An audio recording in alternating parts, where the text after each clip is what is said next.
But since I was immersed in technology, I have been immersed in technology for a long time, I could see it coming. The pace of AI is faster than any technology I've seen in history by far. Well, I think we are seeing the most disruptive force in history here. Where we have for the first time, we will have for the first time something that is smarter than the smartest human. And that, I mean, it's hard to say exactly what that moment is, but there will come a point where no job is needed, and you'll be able to ask for anything. It won't be, and we won't have universal basic income. We'll have universal high income. So you can think of, frankly, Tesla cars are robots on wheels. Anything that's connected to the internet is effectively an endpoint actuator for artificial intelligence. But it is somewhat of the magic genie problem, where if you have a magic genie that can grant all the wishes, usually those stories don't end well.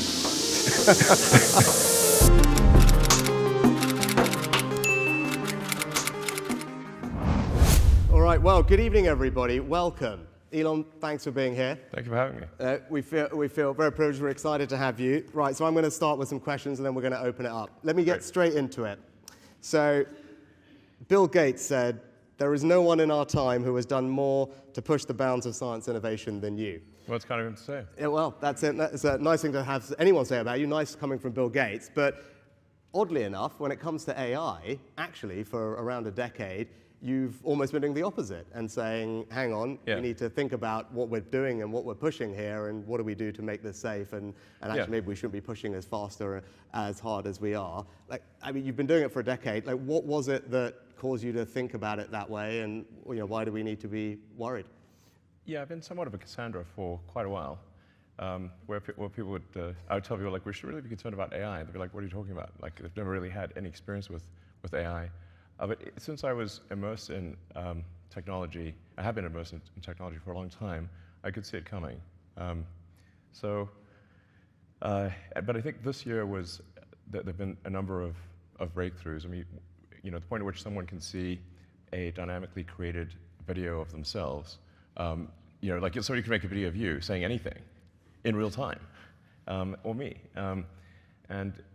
So there's sort of the deepfake videos, which are really incredibly good. In fact, sometimes more convincing than real ones. And deep real. And then obviously things like ChatGPT were quite remarkable. Now I saw GPT-1, GPT-2, GPT-3, GPT-4, the whole sort of lead up to that. So it was easy for me to kind of see where it's going. If you just sort of extrapolate the points on a curve and assume that trend will continue, then we will have profound artificial intelligence, and obviously at a level that far exceeds human intelligence.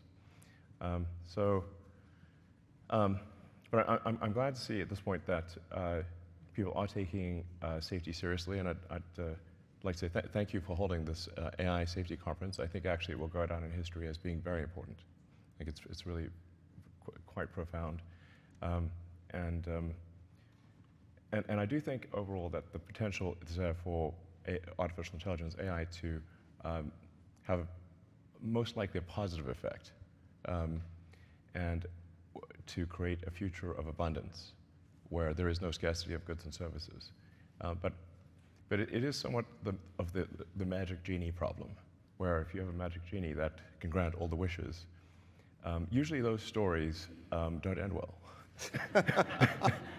Be careful what you wish for, including wishes. Yeah. So you talked a little bit about the summit, and thank you for being engaged in it, which has been great, and people enjoyed having you there, participating in this dialogue.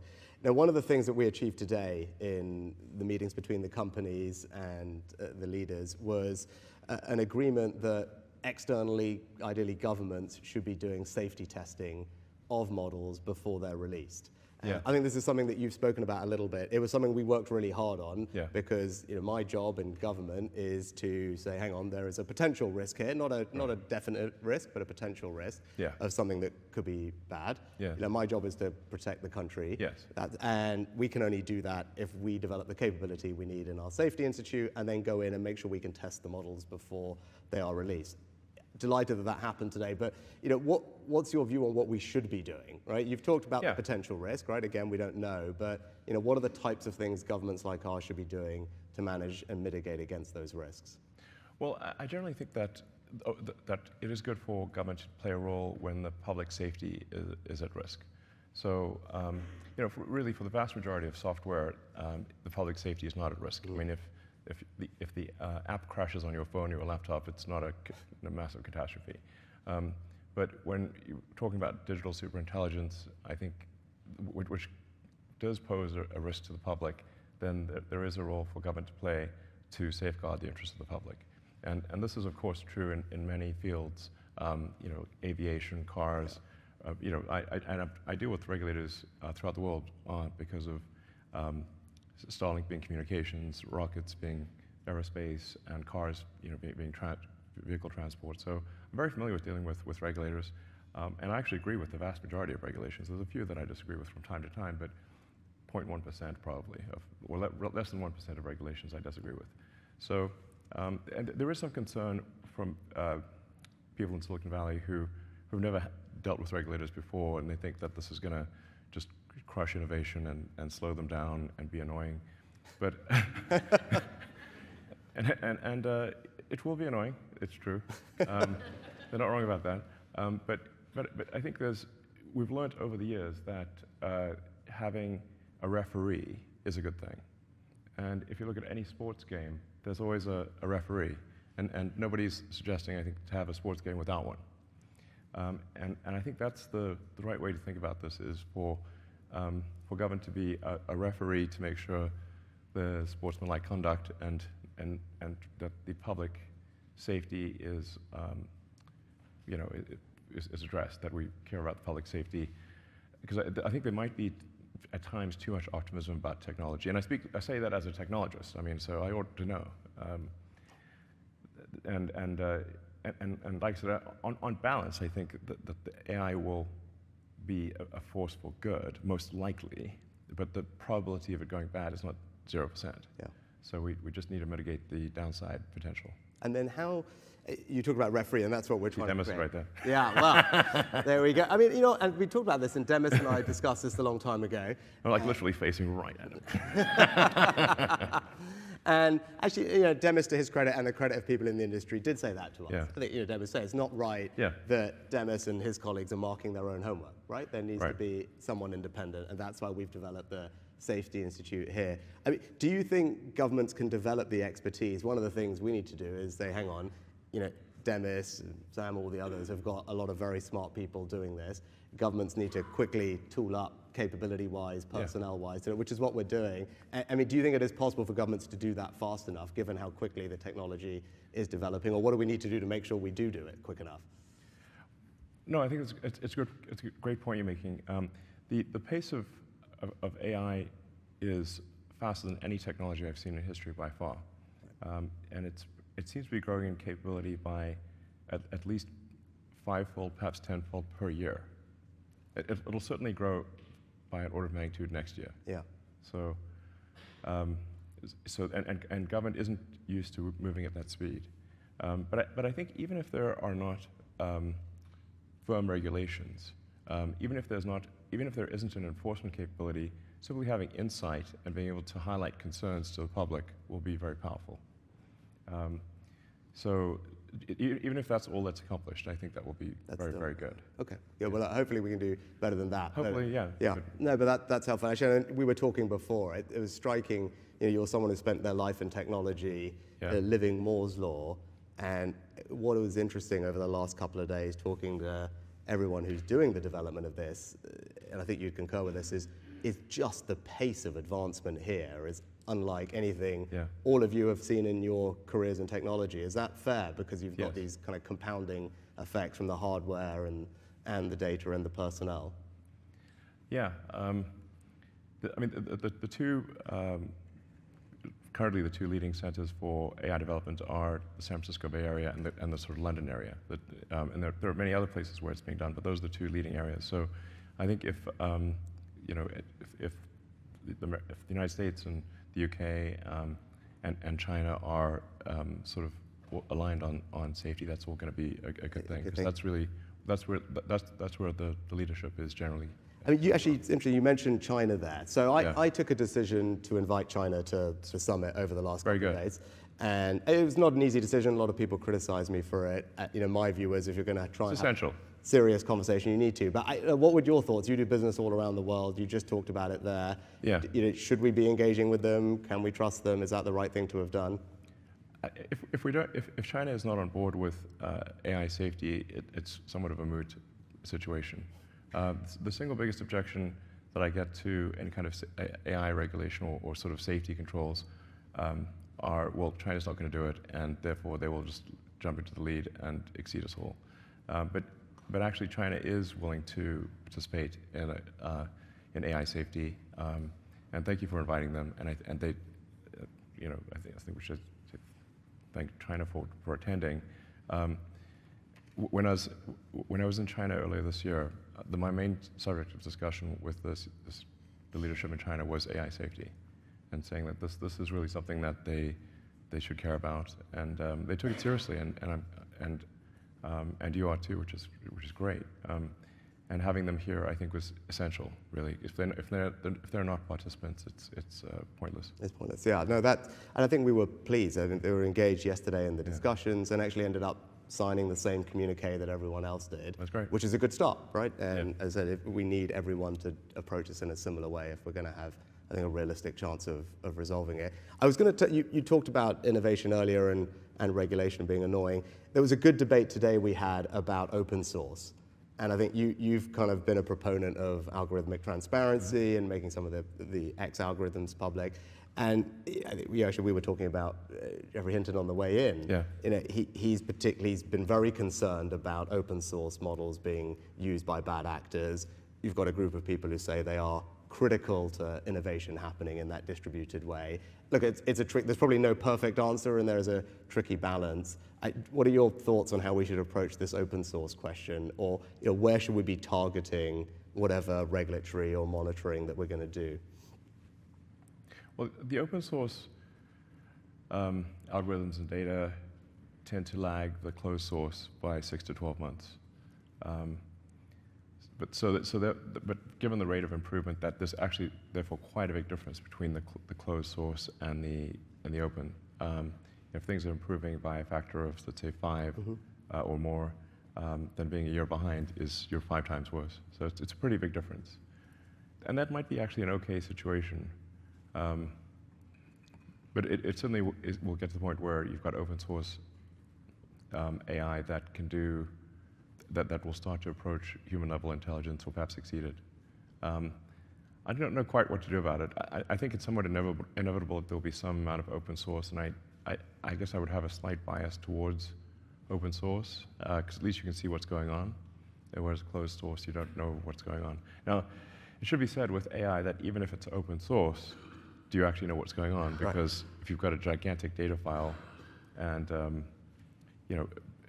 sort of billions of data points or weights and parameters, you can't just read it and see what it's going to do.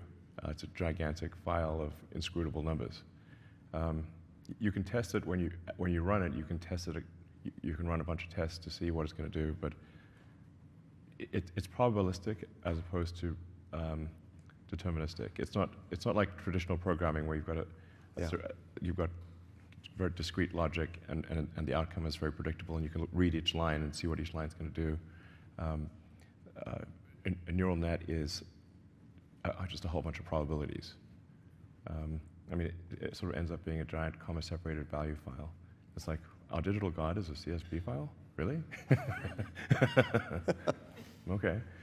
But that is kind of what it is. Yeah. No, that point you've just made is one that we have been talking about a lot, because, again, conversations with the people who are developing the technology make the point that you've just made. It is not like normal software where there's predictability about inputs improving leading to this particular output improving. Yeah. And as the models iterate and improve, we don't quite know what's going to come out the other end. I think Demis would agree with that, which is why I think there is this bias for, look, we need to get in there while the training runs are being done, before the models are released, to understand what does this new iteration brought about Yeah. in terms of capability, which it sounds like you would agree with. I was going to shift gears a little bit.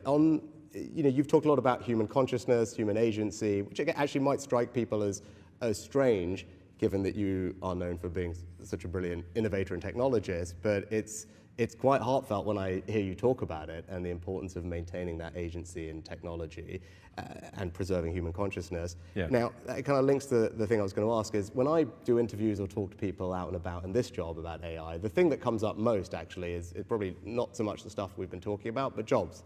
It's Right. what does AI mean for my job? Yeah. Is it going to mean that I don't have a job, or my kids are not going to have a job? Now, my answer as a policymaker, as a leader, is actually AI is already creating jobs, and you can see that in the companies that are starting. Also, the way it's being used is a little bit more as a co-pilot necessarily versus replacing the person. There's still human agency, but it's helping you do your job better, which is a good thing. And as we've seen with technological revolutions in the past, clearly there's change in the labor market, the amount of jobs. I was quoting an MIT study today that they did a couple of years ago. Something like 60% of the jobs at that moment didn't exist 40 years ago, so hard to predict. And my job is to create an incredible education system, whether it's at school, whether it's retraining people at any point in their career, because ultimately if we've got a skilled population, they'll be able to keep up with the pace of change and have a good life. But that it's still a concern. And what would your kind of observation be on AI and the impact on labor markets and people's jobs, and how they should feel about that as they think about this? Well, I think we are seeing the most disruptive force in history here. Where we have for the first time, we will have for the first time something that is smarter than the smartest human. And that, it's hard to say exactly what that moment is, but there will come a point where no job is needed. You can have a job if you want to have a job for sort of personal satisfaction, but the AI will be able to do everything. So I don't know if that makes people comfortable or uncomfortable. That's why I say if you wish for a magic genie, that gives you any wishes you want, and there's no limit. You don't have this three wish limit nonsense. You just have as many wishes as you want. It's both good and bad. One of the challenges in the future will be, how do we find meaning in life? If you have a magic genie that can do everything you want, I do think it's hard. When there's new technology, it tends to usually follow an S-curve. In this case, we're going to be on the exponential portion of the S-curve for a long time, and you'll be able to ask for anything. It won't be, and we won't have universal basic income. We'll have universal high income. So in some sense, it'll be somewhat of a leveler or an equalizer, because really, I think everyone will have access to this magic genie, and you'll be able to ask any question. It'll certainly be good for education. It'll be the best tutor you could, and the most patient tutor. Sit there all day. But there will be no shortage of goods and services. We'll be an age of abundance. I think I'd recommend people read Ian Banks. The Banks culture books are probably the best envisioning. In fact, not probably. They're definitely by far the best envisioning of an AI future. There's nothing even close. So I'd really recommend Banks. I'm a very big fan. All his books are good. There's not say which one. All of them. So that'll give you a sense of what is I guess a fairly utopian or protopian future with AI. Yeah. Which is good from as you said, it's a universal high income, which is a nice phrase, and it's good from a kind of materialistic sense, age of abundance. Actually, that it kind of then leads to the question that you posed, right? I'm someone who believes work gives you meaning, right? I talk a lot about that as a leader. I think work is a good thing. It gives people purpose in their lives, and if you then remove a large chunk of that, what does that mean, and where do you get that? Yeah. Where do you get that drive, that motivation, that purpose? I mean, you were talking about it. You work a lot of hours. I do. As I was mentioning when we were talking earlier, I have to somewhat engage in deliberate suspension of disbelief because I'm putting so much blood, sweat, and tears into a work project and burning the 3 a.m. oil then I'm like, wait, why am I doing this? I can just wait for the AI to do it. I'm just lashing myself for no reason. Yeah.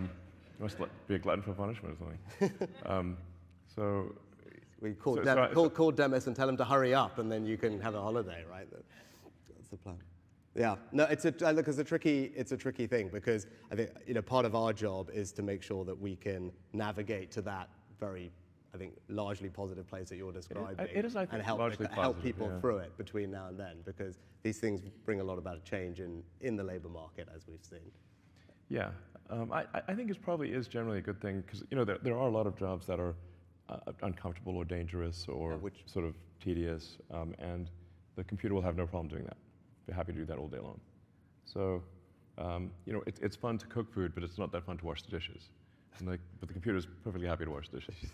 And I guess there is, we still have sports like where humans compete in like the Olympics, and obviously a machine can go faster than any human, but we still have humans race against each other, and have have these sports competitions against each other, where even though the machines are better, they're still, I guess, competing to see who can be the best human at something. Yeah.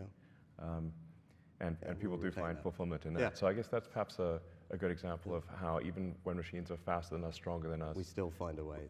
we still enjoy competing against other humans to at least see who's the best human. Yeah. That's a good analogy. And we've been talking a lot about managing the risks. Just before we move on and finish on AI, is just talk a little bit about the opportunities. You're engaged in lots of different companies, Neuralink being an obvious one, which is doing some exciting stuff. You touched on the thing that I'm probably most excited about, which is in education. Yeah. And I think many people will have seen Sal Khan's video from earlier this year, his TED Talk about, as you talked about, it's like personal tutor. Yeah, personal tutor, an amazing personal tutor. An amazing personal tutor, and we know the difference in learning. Having that personalized tutor is incredible compared to classroom learning. Yeah. So if you can have every child have a personal tutor specifically for them that then just evolves with them over time, that could be extraordinary. And so that, for me, I look at that, I think, gosh, that is within reach at this point, and that's one of the benefits I'm most excited about. Like when you look at the landscape of things that you see as possible, what is it that you are particularly excited about? I think certainly AI tutors are going to be amazing.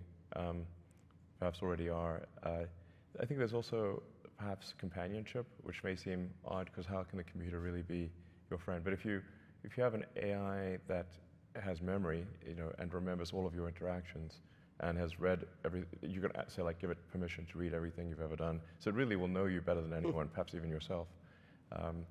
And where you can talk to it every day, and those conversations build upon each other, you will actually have a great friend. As long as that friend can stay your friend and not get turned off or something. Don't turn off my friend. But I think that will actually be a real thing. And one of my sons is sort of has some learning disabilities and has trouble making friends, actually. And I was like, well, an AI friend would actually be great for him. Oh, okay. That was a surprising answer, but that's actually worth reflecting on. That's really interesting. I mean, we're already seeing it actually as we deliver, psychotherapy anyway, now doing far more by digitally and by telephone to people, and it's making a huge difference. And you can see a world in which actually, AI can provide that social benefit to people. Just a quick question on X, and then we should open it up to everybody. You made a change. Made many changes, but quite a few. One of the changes. You love that letter. Yeah. I've got a real thing about it. You really do. You really do. One of the changes, which kind of goes into the space that we have to operate in, and this balance between free speech and moderation is something we grapple with as politicians. Sure. You were grappling with your own version of that, and you moved away from a kind of manual human. Way of doing it, the moderation, to the community notes, and I think that's it was an interesting change, right? It's not what everyone else has done. It would be good to what was the reasoning behind that, and why do you think that is a better way to do that? Part of the problem is if you empower people as censors, then there's going to be some amount of bias, they have, and then whoever appoints the censors is effectively in control of information. So then the idea behind community notes is, well, how do we have a consensus-driven, so it's not really censoring it, but consensus-driven approach to truth. How do we make things the least amount untrue? Like you can say, like, one can't perhaps get to pure truth, but you can aspire to be more truthful. So the thing about community notes is it doesn't actually delete anything. It simply adds context. Now that context could be, this thing is untrue for the following reasons. But importantly with community notes, everything is open source, actually. So you can see the software, every line of the software. You can see all of the data that went into a community note, and you can independently create that community note. So if you see manipulation of the data, you can actually highlight that and say, well, there appears to be some gaming of the system, and you can suggest improvements. So it's maximum transparency, yeah. Which is, I think, combined with a kind of wisdom of the crowds and transparency to get to a better answer, isn't it? And really one of the key elements of community notes is that in order for a note to be shown, people who have historically disagreed must agree. Okay. And there is a bit of AI usage here. So we'll populate a parameter space around each contributor to community notes, and then a parameter space. So everyone's got basically these vectors associated with them. So it's not as simple as right or left. It's saying it's several hundred vectors that because things are more complicated than simply right or left. And then we'll do sort of inverse correlation. Say like, okay, these people generally disagree, but they agree about this note. Okay, so then that gives the note credibility. Okay. Yeah, No, that's the core of it, and it's working quite well. Yeah. I've yet to see a note actually be present for more than a few hours that is incorrect. So the batting average is extremely good. And when I ask people, say, oh, they're worried about community notes sort of being disinformation, I'm like, send me one, and then they can't. So I think it's quite good. I mean, the general aspiration is with the X platform is to inform and entertain the public, and to be as accurate as possible and as truthful as possible, even if someone doesn't like the truth. You know, people don't always like the truth. No. Not always. But that's the aspiration, and I think if we stay true to the truth, then I think we'll find that people use the system to learn what is going on, and to learn. I think actually truth pays. So I think it'll be what I mean. Assuming you don't want to engage in self-delusion, then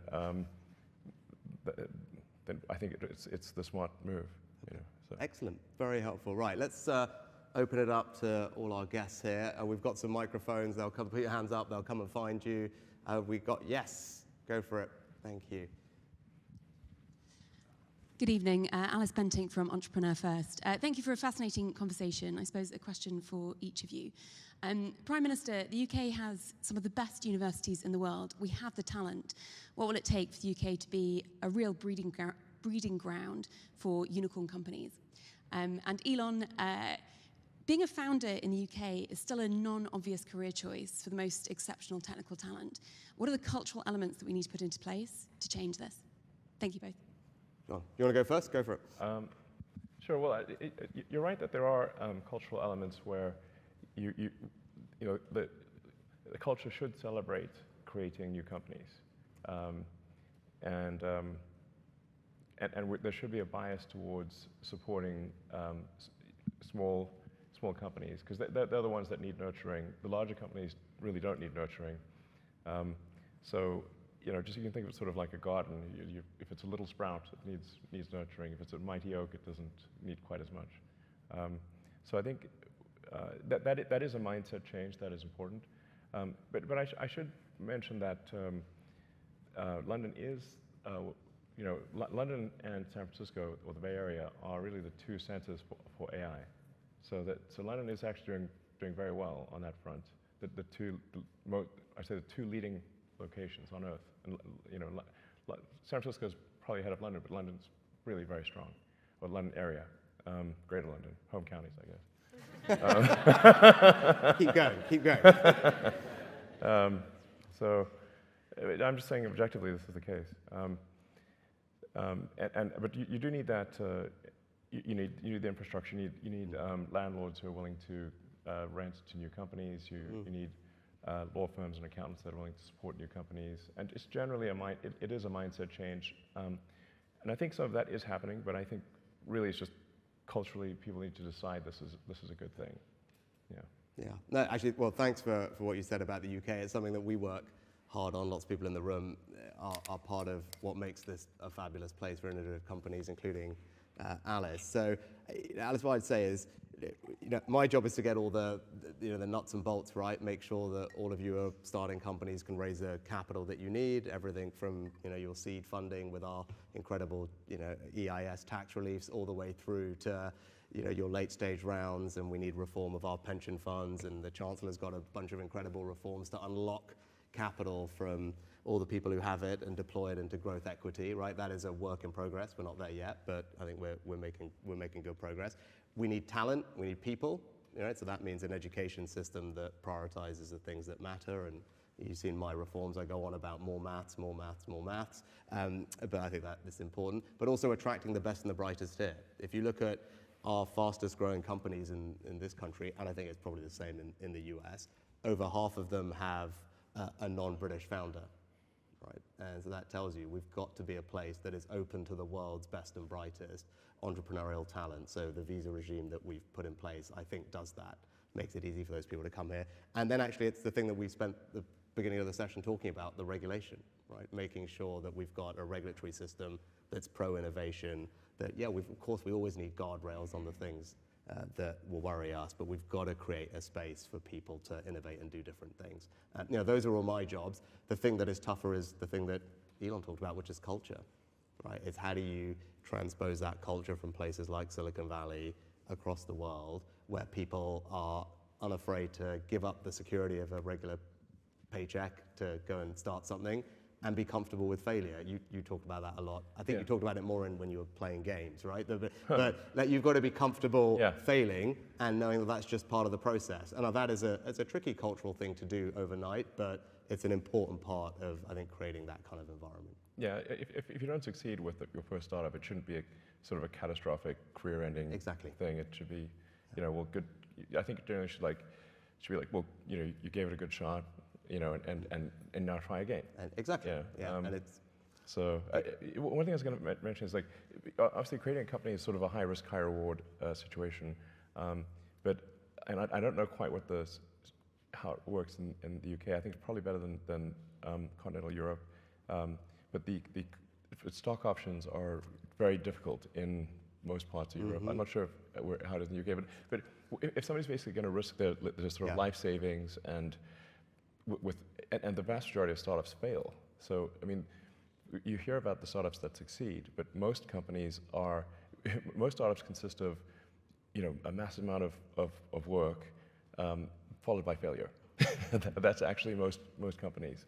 And so it's a high risk, high reward, and so the high reward part does need to be there for it to make sense. Yeah, I think that was a very soft pitch for a tax policy. Chancellor. But I can tell you, so look, I agree, and we have, I think, relative to certainly European countries, but certainly the US, definitely California, a much lower rate of capital gains tax. Okay. Right. So for those people who are risking and growing something, we think the reward should be there at the end. So it's 20% capital gains tax rate. And on stock options, I don't know if we've got anyone from Index Ventures in the room. So Index, one of our leading VC funds here, they do a regular report looking at most countries' tax treatment of stock options. Yeah. And when I was Chancellor, the Treasury Secretary equivalent, we were, I think, down at, we were pretty good, but we were 4th or 5th. And I said, we need to, for exactly the reason that you mentioned, I was like, if this has got to be the best place for innovators, we need to move that up. And I think in the last iteration of that report, we had, because of the changes that Jeremy and I had made, we have moved up to, I think, 2nd from memory. Okay, so great. Hopefully that should give you and everyone else some comfort that we recognize that's important. Because when people work hard and risk things, they should be able to enjoy the rewards of that. High risk, high reward. Yeah, and I think we have a we very much have a tax system that supports that, and those are the values that I believe in, and I think most of us in this room probably do as well. Right, next question. I've got Seb in front of me, and then I'll come over here. Go on, Seb. Thanks very much. We've talked about some really big ideas, global changing ideas. I'm really interested, particularly in the context of creation of science and technology, super hubs and so on. How does that map onto the everyday lives of people living in, say, Austin, Texas, to choose one at random, or in my case, Nottingham, East Midlands? How do you see that evolving for people, every day? The sort of everyday effects of AI? Yeah. For context, Elon, so Seb runs our equivalent of CVS, right, or Walgreens. So, Okay. When actually I visited, right, so he's got millions of people coming in his shops every day, and it's making sure, how do we make this relevant? I think, Seb, is your question. How is this relevant to that person? Maybe actually, I'll go first on that, because I think it's a fair point. I was just going over with the team a couple of things that we're doing, because I was saying, how are we doing AI right now that it's making a difference to people's lives? And we have this thing called gov.uk, which actually, when it happened several years ago, was a pioneering thing. All the government information brought together on one website, gov.uk, and so you need to get a driving license, passport, any interaction with government. It was centralized in a very relatively easy to use way. Better than most. Relative, better than most. Yeah. Exactly. So we're about to deploy AI across that platform. Yeah. So that is something that I think several million people a day use, right? So a large chunk of the population is interacting with gov.uk every single day to do all these day-to-day tasks, right? Every one of your customers is doing all those things. And so we're about to deploy AI into that to make that whole process so much easier. Because some people will be like, look, well, I'm currently here and I've lost my passport and my flight's in 5 hours. At the moment, that would require how many steps to figure out what you do.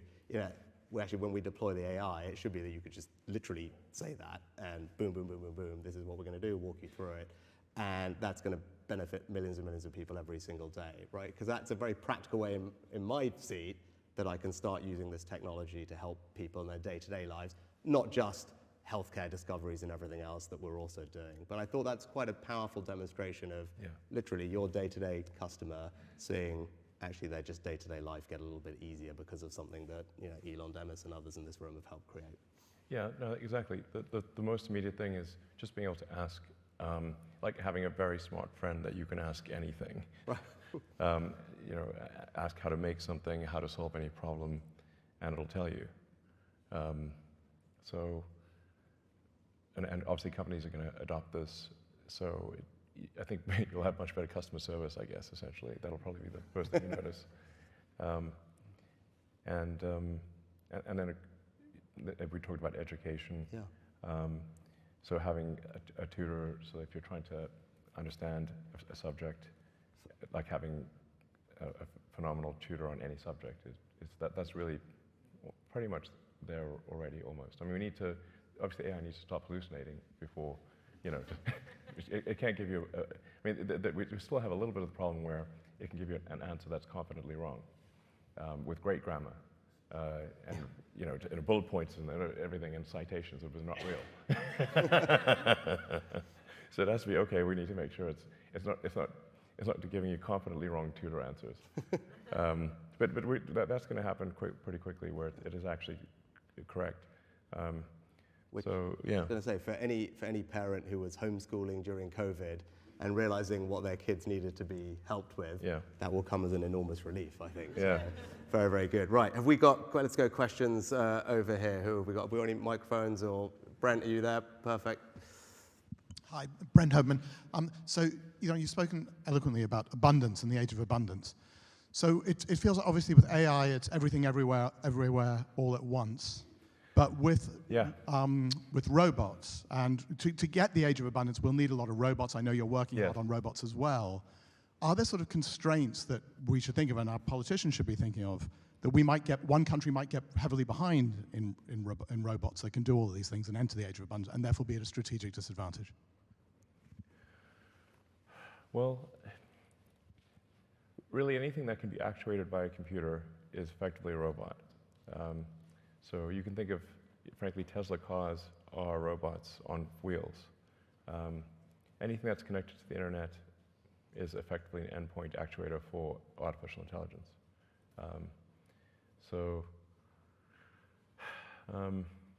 You've got Boston Dynamics. Obviously, they've been making impressive robots for a while. I think they're, at this point, mostly owned by Hyundai, so I guess Hyundai is probably going to make robots that are humanoid and some rather interesting shapes that I wasn't anticipating, like the one that looks like has wheels and looks sort of like a kangaroo on wheels. I'm not sure what that is, but looks a little demented, frankly. But there's going to be all sorts of robots. You've got the company Dyson in the UK, which I think does some pretty impressive things. I think the UK will not be behind, actually, on that front. UK also has ARM, which is really the best, one of the best, perhaps the best, in chip design in the world. Tesla uses a lot of ARM technology. Almost everyone does, actually. So I think the UK is in a strong position. Germany obviously makes a lot of robots, industrial robots. I think generally countries that make robots of any kind, even if they seem somewhat conventional, will be fine. I do think there is a safety concern, especially with humanoid robots, because at least the car can't chase you into this building, not very easily, or chase you up a tree, or you can sort of run up a flight of stairs and get away from a Tesla. I think there's a Stephen King movie about that. If your car gets possessed. But if you have a humanoid robot, it can basically chase you anywhere. So I think we should have some kind of hardwired local cutoff that you can't update from the internet. So anything that can be software updated from the internet obviously can be overridden. But if you have a local sort of off switch where you perhaps say a keyword or something, and then that puts the robot into a safe state, some kind of localized safe state ability, an off switch, where you don't have to get too close to the robot. I don't know. So if we've got millions of these things going all over the place. You're not selling it, just, like that. No, I know. I'm saying this is something we should be quite concerned about, because if the robot can follow you anywhere, then, what if they just one day get a software update and they're not so friendly anymore? Then we've got a James Cameron movie on our hands. It's actually, it's funny you saying that, because in our session that we had today, I would say they made exactly the same point, right, Emma? So they're talking about movies, actually without mentioning James Cameron, they're talking about James Cameron movies. But they're saying, if you think about it, it's not just those movies, but any of these movies, trains, subways, metros, cars, buses, they said all these movies with the same plot fundamentally all end with the person turning it off, right? Or finding a way to shut the thing down. And they were making the same point that you were about the importance of actual physical off switches. Yeah. And so all the technology is great, but fundamentally this same movie is played out 50 times. We've all watched it, and it all fundamentally, the point I'm referring to, right? It all ends in pretty much the same way, with someone finding a way to just do the thing. Which is kind of interesting that you said a similar point, right? Yeah. It's probably not the obvious place you'd go to, but maybe that could be one of the tests for the AI. We should say, like, blank is your favorite James Cameron movie. Fill in the blank. Yeah, excellent. Right. Yes. We got over there. Yep, perfect. Hi, question for you both. So I'm a founder of a AI and ML scale-up in the third centre for AI, which is Leeds in the north of England. I'm a bit biased. Since the launch of ChatGPT, 3 months after that, we saw a real increase in phishing attacks using much more sophisticated language patterns.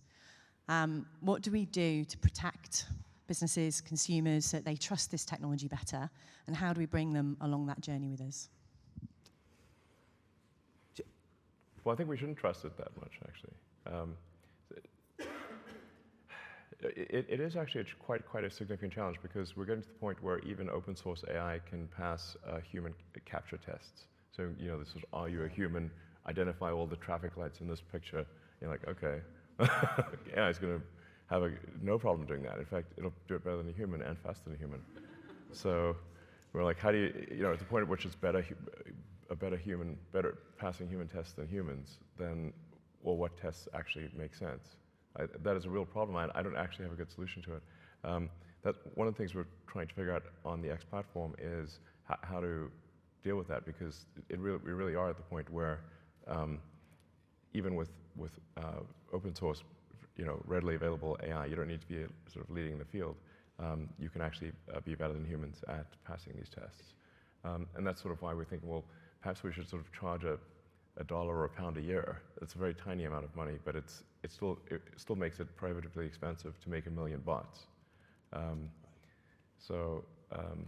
Especially if you need 1 million payment methods, then you run out of sort of stolen credit cards pretty quickly.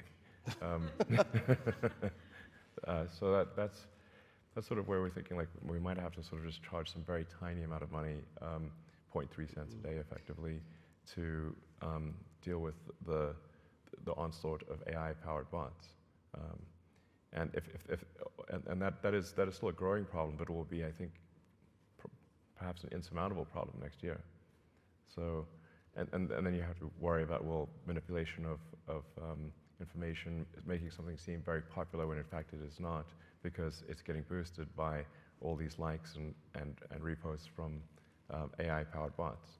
So that's why I sort of think somewhat inevitably it leads to some small payment in order to dramatically increase the cost of a bot. So frankly, I think probably any social media system that doesn't do that will simply be overrun by bots. Okay. You know, I think my general answer would be, you know, we need to show that we are on top of mitigating the risks, right? So people can trust the technology. That's what actually the last couple of days has been about on the Safety Summit, is just showing, you know, we're investing in the Safety Institute, having the people who can do the research on these things to figure out how we mitigate against them. And we have to do it fast, and we have to keep iterating it. Because I think all of us probably in this room believe that the technology can be incredibly powerful, but we've got to make sure we bring people along that journey with us, that we're handling the risks that are there. And as I said, there's a job to do. And the last couple of days, I think we made good progress on it, because we want to focus on the positives and manage these things, but that requires action. And that's what the last couple of days has been about. Your story, your analogy there was part of the research that actually, you know, the team working on the task force here published and presented yesterday. I don't know if you saw it. Was which is essentially that it was using AI to create a ton of fake profiles on social media and then infiltrate particular groups with particular information. Yeah. Right? And actually, you know, at the moment, that is, to your point, that is like cost-free. It's getting to the point where it's like, really, you can have 100 for a penny, sort of thing. Ridiculous. And if you think about some of these social networks at quite a neighborhood or town level, it's not that many fake profiles that you need to quickly create. Suddenly they're everywhere, and there's some local issue that might be of importance, and you know the team have run versions of how that would look like, and suddenly they're interacting with everybody and then spreading misinformation around. Yeah, no, it's exactly your point. Right? We literally, as part of the research that we published on misinformation yesterday, it's a real challenge. Yeah. Exactly, and to your point, I mean, the images, you don't even need to steal somebody's picture, because then that's traceable, but you can actually just say, create a new image of a person, realistic looking, but doesn't exist, and then create a biography, realistic, but doesn't exist, and do that en masse, and practically the only way you'll be able to tell is that the grammar is too good. Dead giveaway. Yeah. No typos? Come on. Now, I'm getting waved at because I think we are out of time. I know we can take one very brief last question, and let's make it go on. Yes, sir, go on, you're right in front of me, go on. Thank you for the opportunity. Elon, question for you, related to the X platform. Are there simple things we can do, especially when it comes to visual media? You alluded to the fact that it's fairly straightforward and effectively free to make people like yourselves say and do things that you never said or did. Yeah. Can we do something like cryptographically signed media? I'm from Adobe. We're working on this project. Yeah. Twitter was a member. Love to see X come back. Okay. digitally signed media to indicate not only what was created by AI, but what came from a camera, what was real, to imbue a sense of trust in media that can go viral. That sounds like a good idea, actually. So if some way of authenticating would be good. So yeah, that sounds like a good idea. We should probably do it. There you go. And actually, on that point, so I've already, and so this is particularly pertinent for people in my job, right? And I've already had a situation happen to me with a doctored image that goes everywhere, negative. By the time everyone realizes, well, that's fake, and we should stop sending it, the damage is done. And actually, we were again reflecting today. If you think next year, you've got elections in, I think, the US, India, I think Indonesia, probably here. There you go. Massive news. And actually, you've got just an enormous chunk of the world's population is voting next year, right? And you've got EU elections as well. Yeah. Actually, just these issues are right in front of us. Next year is when big elections across the globe, probably the first set of elections where this has been a real issue. Yeah. So figuring out how we manage that is, I think, kind of mission critical for the people who want the integrity of our democracy. Yeah, I mean, some of it is quite entertaining, like the Pope in the puffer jacket. Have you seen that one? I haven't. That's amazing. But I mean, I still run into people who think that's real. I'm like, well, what are the odds he's wearing a puffer jacket in July in Rome? Be sweating. But it actually looked quite dashing, I have to say. In fact, I think AI fashion is going to be a real thing. So I don't mean doom and gloom. Like we live in the most interesting times, and I think this is it is, 80% likely to be good and 20% bad. And I think if we're cognizant and careful about the bad part, on balance, actually, it will be the future that we want, or the future that is preferable. And it actually will be somewhat of a leveler, an equalizer, in the sense that I think everyone will have access to goods and services and education, and so I think probably it leads to more human happiness. So I guess I'd probably leave on an optimistic note. Perfect. Yeah. That is a great note to end on. I think that we all want that better future. Yeah. We think it's there. The promise of it is certainly there. Lots of people in this room, including yourselves, are working hard to make it happen. Our job in government is to make sure it happens safely. But on the basis of this conversation in the last couple of days, I'm certainly leaving more confident that we can make that happen. Yeah. So it's been a huge privilege and pleasure to have you here. Well, thank you very very much for having me.